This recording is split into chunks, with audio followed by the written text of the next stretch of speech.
Okay, this is just going to be a quick video review of this laptop cooling pad by the Llano store. So let's talk a little bit about this.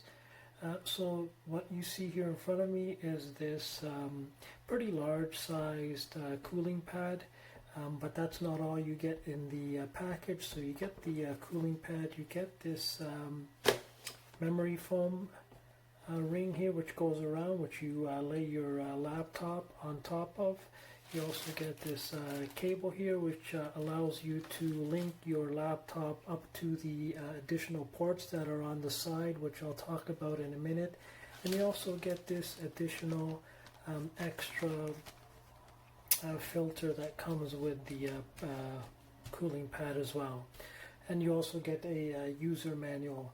Now in terms of specifics, this in terms of dimensions, it's 43 centimeters by 33 centimeters by 7 centimeters high. It weighs approximately 2 kilos. It's made up of a combination of plastic and metal. It's designed for laptops that are 15 inches or greater, but I've been using my 14-inch laptop and it's worked really well. And additionally, it's got a power source. It's a 12 volt, 3 amp, and it's at 36 watts. And the fan in here is about 5.5 inches in diameter. It goes from a rate of 300 RPMs to a maximum of 2800 RPMs. It's got a few different modes, 4 modes that I'll demonstrate in a moment. And as I mentioned, you also have some additional ports on the side. There are 3 USB type A ports on the side that can be used and hooked up to your laptop, giving you additional ports to use. And then finally, in terms of what they rate the decibels at for the fan are 20 decibels at the low end, 70 decibels at the high end. And I measured that myself, and I also tested the wind speed to get a sense of just how powerful this fan is, and I'll talk a little bit about those results and the performance as well in a moment. But let's just take a quick look at this. So what do you get? You can see you've got this large cooling pad here. You can't see all of it here, but you see the controls which are here. So you have your power on and off. You have your modes, which allows you to switch between the different modes. It's also remembers the last mode that you use, so depending on what color and setting that you had with respect to the lighting, it'll remember it, so the next time you turn it on, it'll resume from that point. Also then you've got the last button here, which allows you to go through the various different colors as well. You've got these little hooks here, or these little mini stands here, which are designed to hold your laptop and keep it from sliding.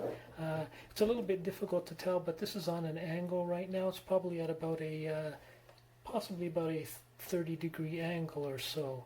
Again, it's a little bit difficult to see from this vantage from above, but it's at about a 30-degree angle going from high end to the low end, and those 2 stands are prevent your laptop from sliding, although you do have this memory foam here, which I think does a really good job at preventing it. Again, my laptop is a 14-inch laptop. It doesn't quite reach those stands, and haven't had any issues with respect to the laptop slipping. Certainly wouldn't do it on its own. Perhaps if you bump into it, it might, but again, on its own it does not.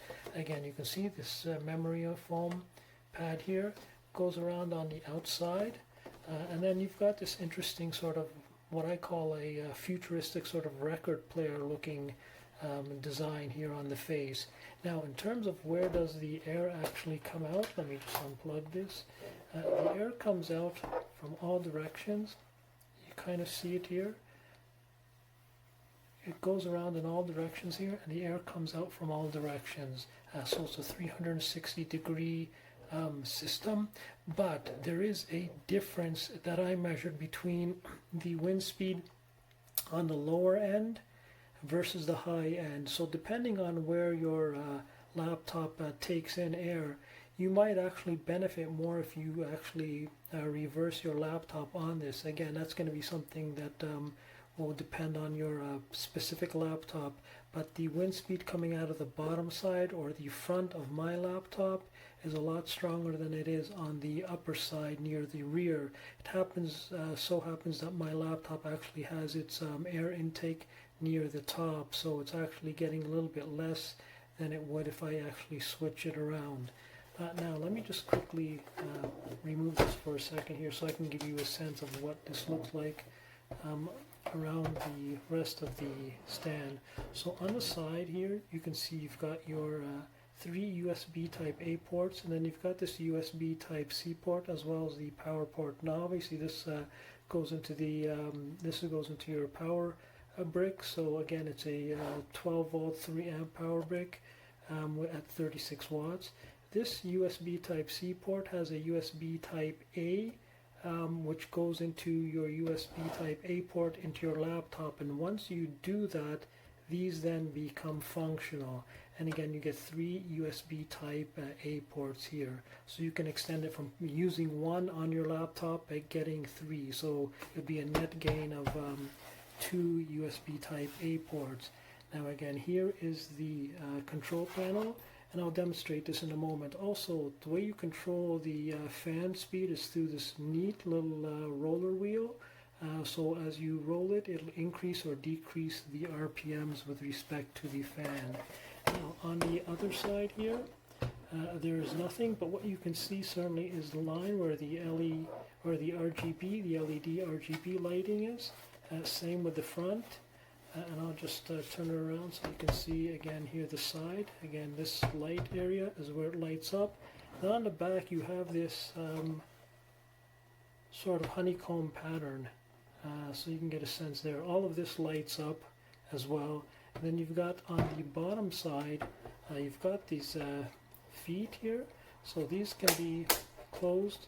So you have essentially 3 different angles. So you have it basically flat, and you can see the rubber feet here on the back, and then you've got these rubber feet on the front.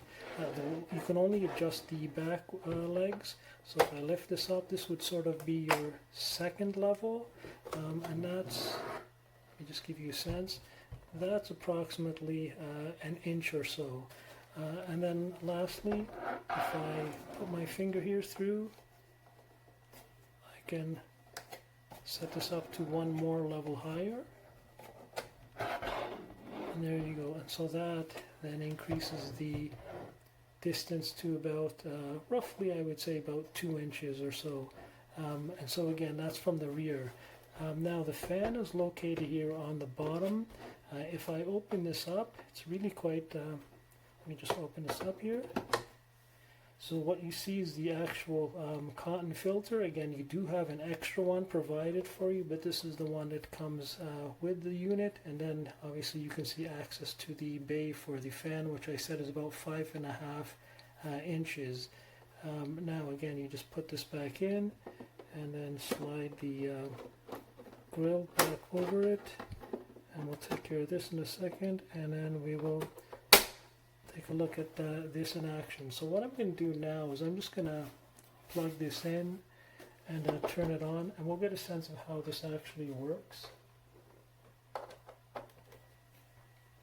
Okay, so I've plugged it in, so what I'm going to do is I'm just going to show you the control panel. I'm going to turn it on.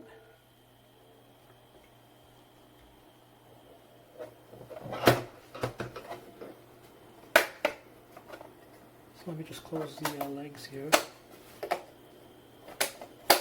Okay, so what you can see, it's possibly a little bit difficult to see the colors, but it's running through one of the modes here. But what I'm going to first demonstrate is the fan. So the fan right now is at 300 RPM. And I'm just going to zoom in a little bit here. Okay, so it's about 300 RPM. So what you do is you just simply turn this wheel.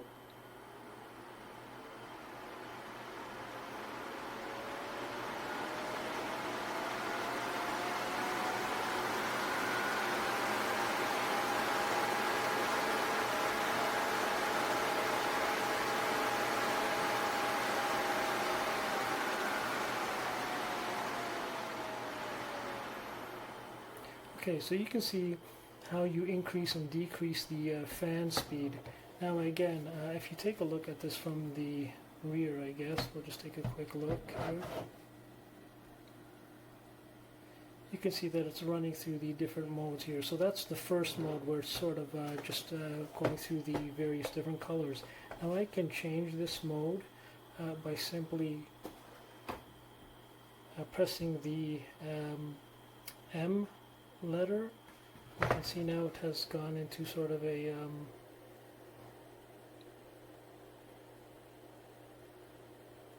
solid color right now.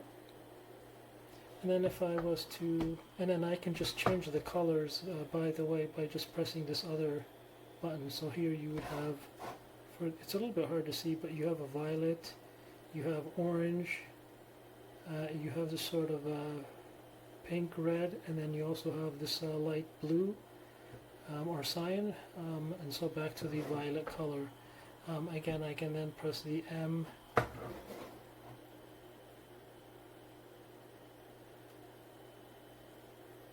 And you can see it's sort of a pulsing RGB light here, so it's just a bit of a pulsing pattern. So there's a there's 4 different options that you have, but for me the main concern is how does this actually perform, and it performs really well. Again, the air comes out from all the sides here, all around here in a 360-degree pattern. Now what did I find in terms of overall performance? In terms of the wind speed on the bottom part, so this portion here on the left and right side, at the 300 RPM speed it was coming out at a rate, and I measured it by putting the instrument here in the corners. Just to give you a sense of how I measured it, because the air really comes out like this, and it comes and it hits the edges here and it sort of rolls up, so it's sort of doing this action. And so anyways, I put the instruments here on the 4 corners, and what I found is at the 300 RPM level, the wind speed on the bottom left and right corners comes out at about 0.84 meters per second. On the top, at the 300 RPMs, it comes out at about 0.74, so slight difference. And then when I put it up to the 2800 RPMs, which is the maximum, on the bottom left and right, the wind speed is 3.24 meters per second, and on the top left and right, the wind speed is 2.45 meters per second, so a considerable difference. Now again, just pointing out that I put the instruments on each corner and I didn't have anything on top, so I had it just like this with the instruments planted down on each of the corners, just to give you a sense of how I went about testing. But that was the differences that I found, and you'll certainly can feel the difference just if you put your hand in the different corners. You'll feel the difference in terms of the strength. In terms of overall sound, this is quite loud. So the way I measured it is I took a decibel meter, and my ambient sound in the room is at 37 decibels. When I have it at 300 RPMs, that number rises to 49.7 decibels. And when I had it all the way up at 2800 RPMs, the decibel reading was 76.7 decibels. And just to give you a sense of how far the decibel meter was from the actual cooling pad, it was about 6 inches. So if I had the cooling pad here, I would have it about right at the edge of my screen, about right here. So a couple of inches away from the center. So I got, again, anywhere from the 49.7 to about 77 with a room ambient noise of 37 decibels. So how did this perform in terms of overall cooling? Significantly, it performed great, significantly well. I had temperatures dropping from the 80s, low 80s, to as low as the mid 40s, and if I put it right up to about the 2500 level, I could get my CPU down to under 40. Now my laptop happens to have both a CPU and a GPU, but with one fan for the laptop. So that's part of the reason why I got this, because my CPU temperatures in particular would rise to the mid to high 80s. So this brought it down to under load to about the 60s, and I'm talking about around an 800 to 900 RPM for the fans. Again, I'm not putting it all the way up to 2800. I think 2800 would be simply too loud. Now, unless you are gaming and you have a headset on so that you're not hearing any of this and you're just listening to the game, that's a completely different conversation. But if you're using this and you're working with this and you're doing production type of work or productivity, this is loud. So this is going to be really designed for anyone who likes to game and really has a headset when they're gaming, so that you're blocking out the sound completely, because as I said, it's quite loud. In terms of my GPU, I noticed the same thing, about anywhere from 20 to 40 degrees. That's a significant change with respect to temperature drops, depending on what I was doing. Now, I do put my laptop under quite a bit of load. So again, with the laptop under quite a bit of load with one fan for the CPU and GPU, it's not the ideal circumstance. So something like this is really, really beneficial, and it performs really well. The trade-off is going to be, again, if you're using this for productivity and you don't have a headset on and you're not blocking out the sound of the fan, you're definitely going to hear it. If you're gaming, and again, you're blocking out the sound because you've got a headset on, it's going to work terrific in terms of cooling your laptop down, and it's not going to impact you. Finally, let me just talk about a couple of other things with respect to the cooling pad itself. Now again, they rate it for a 15-inch and higher laptop. I'm using it with a 14-inch laptop. The only difference that I find is I have to open up my laptop significantly so that I can make sure I'm covering the entire area here, because that's going to be key to making sure that you're kind of blocking this out completely. You're not getting air coming out of the sides. So the main thing is that your laptop is covering this entire area, and that you do position it in a way that it has the strongest amount of air coming out through the air intake of your laptop. But for my 14-inch laptop, it has performed fantastic. So would I say that it's only exclusive for 15-inch and higher laptops? No, I have again a 14-inch, and I'll just in the write-up, I'll just note what my laptop is so you get a sense of what it is. And perhaps that'll help you determine whether or not your laptop can work with this. But overall, really happy with this. It's done a great job. I do have to have a trade-off with respect to the noise. But if you can deal with the noise, and that's not an issue for whatever you're using this for, it's going to do the job in terms of cooling down your system overall, both in terms of the actual laptop and the keyboard, as well as your critical components. So overall, how would I rate this? I would certainly rate this a 5-star, and I would certainly recommend it on the basis that the noise is not going to be an issue for you. If it is, there may be other options that you want to consider on Amazon, but again, if it's not, performance-wise in terms of cooling, very well done here. So anyways, this has been a quick little video review of this cooling pad, and hopefully we'll see you on the next one.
Vas-y.